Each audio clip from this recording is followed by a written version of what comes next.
अस्सलाम वालेकुम दोस्तों, मेरे प्यारे दोस्तों।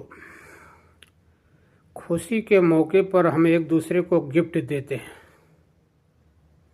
कोई सामान, कोई चीज़, महंगी से महंगी चीज़ एक दूसरे को देते हैं और लेते भी हैं। लेकिन क्या आपको पता है इस दुनिया में सबसे बड़ा गिफ्ट क्या है?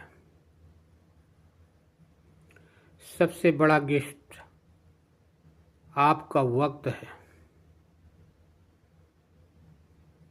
यकीन मानिए कि अगर आप अपना वक्त किसी को दे रहे हो तो समझ लीजिए कि आप अपनी ज़िंदगी का वो पल दे रहे हो जो कभी लौट कर वापस नहीं आएगा।